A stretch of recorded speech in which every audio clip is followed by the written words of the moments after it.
Hi, thanks for joining. My name is Brian Willie, B-R-I-A-N Willie, W-I-L-L-I-E, Lead Public Information Officer for South Metro Fire Rescue. Before I introduce everybody, I'll just give you a quick update. We are at 90% containment of the airport fire. We have approximately 130 acres. Today's objective is to work on 100% containment and to strengthen our lines within the perimeter that we have. Joining us today is Fire Chief John Curtis with South Metro Fire Rescue. John Curtis, John-Curtis, Fire Chief, along with Sheriff Darren Weekly with Douglas County Sheriff's Department. Darren Weekly, D-A-R-R-E-N, Weekly, W-E-E-K-L-Y, along with Douglas County Commissioner Abe Layden, Abe, A-B-E, Layden, L-A-Y-D-O-N. And we'll start out with a statement from Sheriff Curtis, or Chief Curtis with South Metro Fire. Good morning, everybody. Thanks for joining us today. Just to give you a little update on the incident. Just after 2 o'clock yesterday afternoon, multiple calls came into South Metro's Emergency Communications Center, where we dispatched a small brush fire response to the area of Highlands Ranch Parkway and Highway 85. Multiple reported fires differed from that original location, just south of that area, and we responded in kind to those same areas along Titan and Highway 85, as well as the southern corridor on Santa Fe, extending down towards Louviers. During that time, the Douglas County Air Resources were launched on the initial call and helped visualize some of the southernmost spot fires that were immediately identified. South Metro crews upgraded immediately to a large brush fire response and quickly to a second alarm wildfire interface due to the fire conditions, fuel loads, and potential structure involvement. Unified command was quickly established by South Metro leadership and incident command, bringing all agencies together to focus on tactical priorities and incident stabilization. In total, we had over 140 personnel on scene of this incident from South Metro Fire Rescue, West Metro Fire, Castle Rock, West Douglas Fire, Jackson 105, and Franktown Fire. Area coverage is also provided within South Metro's district by Denver Fire and as well as Aurora to help provide support for our daily incidences that we were running during the same time this incident was occurring. Also involved were the Douglas County Office of Emergency Management and the Douglas County Sheriff's Office, as well as Emergency Services, along with Burlington Northern San Francisco Railway and the American Red Cross. Unknown number of evacuees, as those evacuations orders have been lifted last night, primarily in the area of Louviers, to which we thank those citizens for being flexible and erring on the side of caution with us. Most importantly, no structural damage incurred, both residential and commercial. And most importantly, along with that, no injuries were reported to our community members nor our firefighters involved fighting this incident. Containment, just like Brian said, of almost 90% containment with the fire approximately at 130 acres. We anticipate this number to increase over the course of the day as it continues to burn in heavier fuel loads down in the Plum Creek bed area. Again, the objective is continuing mopping up this fire and bolstering containment lines, getting to 100% containment hopefully in the next couple of days. We anticipate some higher temperatures and some winds today, but feel comfortable with the containment that we have and the resources that are on scene and in place. We did place orders for both federal and state hand crews, to which they are unavailable due to other incidents occurring in the state of Colorado. And I'll just finish with a big thank you to the South Metro crews who responded initially, identified the significant nature of this fire, and implemented resource ordering of the surrounding mutual aid partners that we have great relationships with as well. Also, an enormous thank you to Douglas County Sheriff's Department, their Office of Emergency Management, and the partnership we have for air resources that certainly helped contain this fire along that corridor and where we couldn't get much worse into some of those structures and buildings, and of course the people that reside or operate businesses in those areas. So we want to make sure that we just thank everybody, thank the firefighters, thank you all for coming out today, and I'll hand it over back to Brian. Douglas County Sheriff Darren Weekly. Good morning. We are very fortunate that this fire did not spread more quickly. We are also fortunate that Douglas County has a hill attack fire helicopter that is on standby. That helicopter was in the air within 10 minutes of this fire going out. Had that resource not been available, we might be having a much different press conference today. I applaud the efforts of the South Metro Fire Rescue and our other fire agencies that responded. Again, this fire could have been much worse than it was. There is an active investigation that is underway to determine the exact cause, but from my understanding, we did have spot fires all the way from Chatfield to south of Louviers. Douglas County Sheriff's Office had approximately 25 personnel that were working the scene, in addition to the Office of Emergency Management, which we opened up our Emergency Operations Center. As you know, we did open up a shelter at the Douglas County Fairgrounds. We also staffed that with the Deputy Sheriff to ensure security of that. My understanding is we did evacuate about 39 homes at the time. We also went door to door to ensure that folks were safe there. But I can't stress enough that had we not had that fire hill attack team in the air within 10 minutes, this fire would have been far worse than it was. Now I'd like to introduce County Commissioner Abe Layton.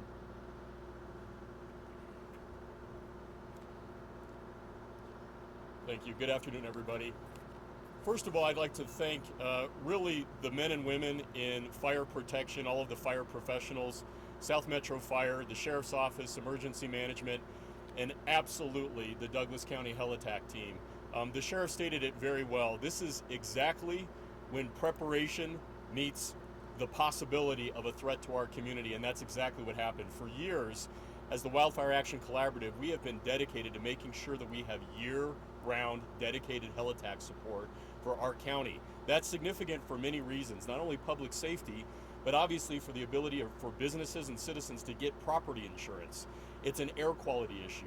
We know that in our travels to DC, meeting with the Forest Service and the Department of the Interior, it's not an if, but a when. We have been advocating with metro area county commissioners that every county needs to have year-round hell attack support. We are the only county in the state of Colorado that has year-round hell attack support. For the benefit of Colorado and our community, we need to continue to lift up fellow governments and make sure we are protecting our citizens. I'm incredibly proud of Douglas County and again the hell attack team for arriving within 10 minutes on the scene.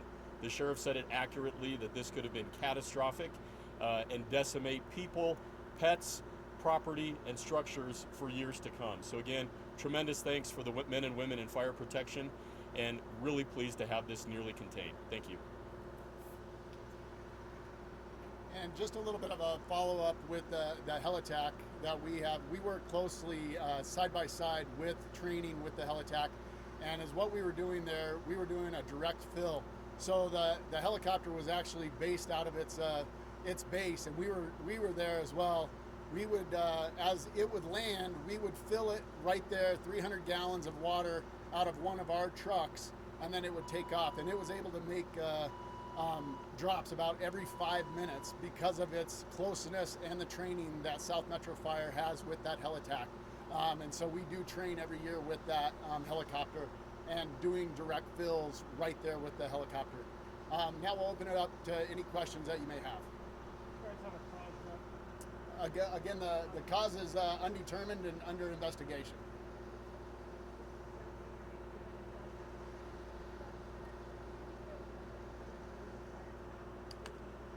Yeah, the fire did travel along multiple spot fires along the train tracks, and there was a train in the area, but it is undetermined if the cause was from the train or not.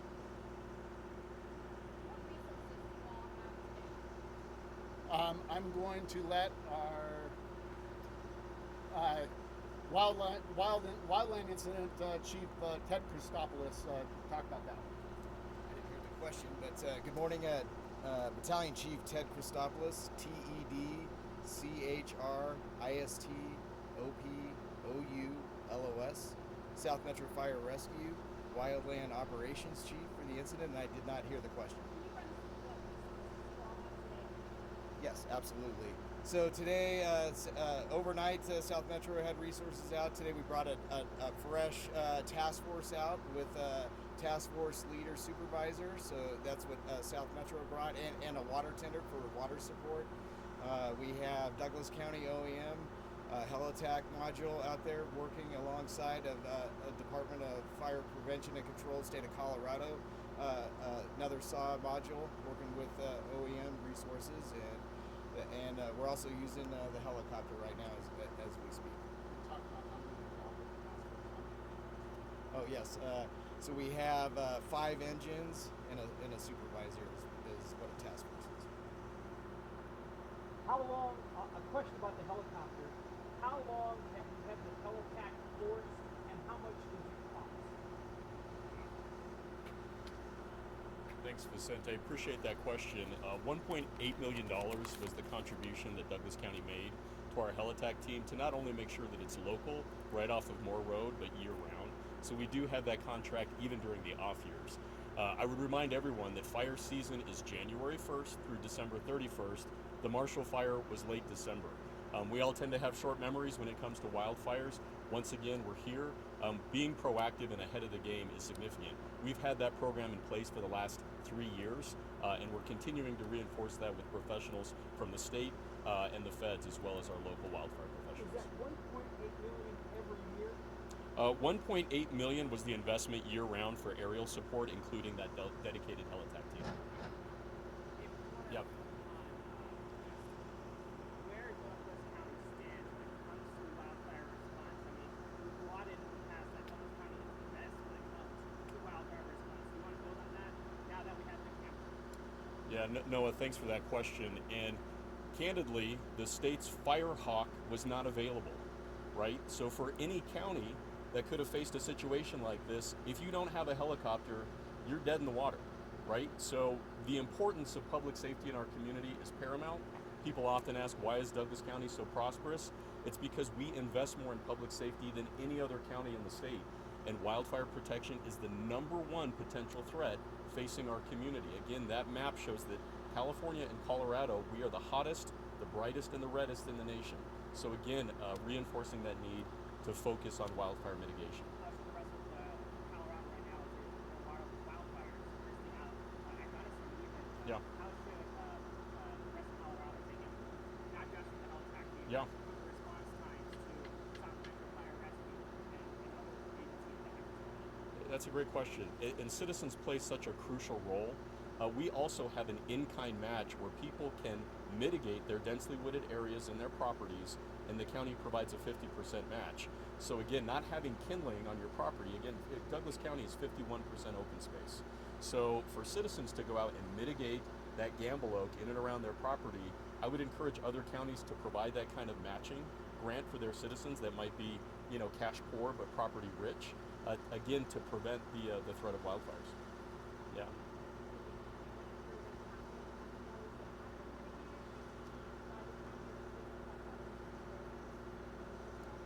Thanks, Olivia. I'm going to have our wildfire professionals who are on the scene address that. I did not hear the question, sorry.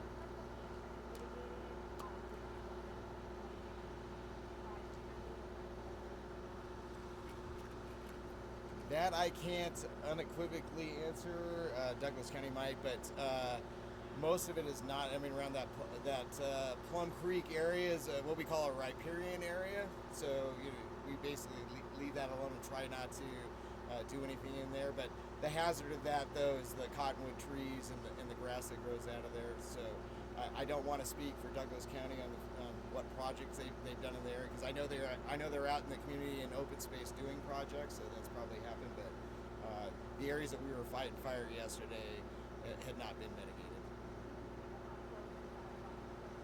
It came right up to structures in many places. So again, that's definitely the issue of mitigation. We got to start creating some defensible space between the structures to give us an opportunity to get in the middle of that and actually put fires out. So yeah, great message. How close did he come to homes? It came right up to homes on Main Street in Louviers, like literally right up to homes. And we had crews actively engaged in structure protection. Hey, Chief, from a technical standpoint today, what are you looking for? People are watching you talk right now. Is there a possibility wind could come in today and whip up those warm spots? Is that what you're watching, and how are you dealing with that? Absolutely, great question. Yes, every afternoon we're kind of seeing what's going on. We get this incredible heating in the morning time hours, which starts to build up the clouds that we're seeing forming here in the west. So that's pretty much the regimen that we're seeing on a daily basis right now. And we're seeing winds up to 50, 60 mile an hour gusts coming out of the west. So yeah, we're very concerned about that today. That's why we worked really hard last night and again this morning to build containment. But we do have concerns. We have very tall cottonwood trees, 40, 50 feet tall, that have fire all the way up at the top. So as the wind's coming across them, it's throwing embers potentially outside of our line. But again, we feel really comfortable with the resources we have today that we can hold that. Absolutely.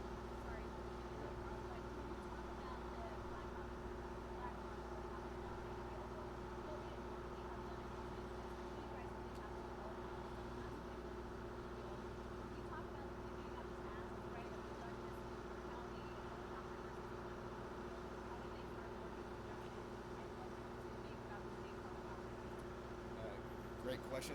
Everybody heard about helicopter resources. So yes, we rely on, obviously you heard already how the county's supporting the heli-attack program here, only county in the state of Colorado. And literally we landed there because of this situation where there's limited resources in the state of Colorado. Helicopters are staged on the front range, but as the day progresses and initial attack gets going, on top of all the major incidents we have going on the western slope right now, it's a competition for resources. So like right now, as an example, we haven't called for that heavy helicopter, so it's up for anybody else. So it does have an impact, and again, that's why I applaud Douglas County for sure for being proactive, because again, that's what we were running into, that we were requesting resources, and it's an hour, 2 hours away from us, and obviously that creates major incidents for us.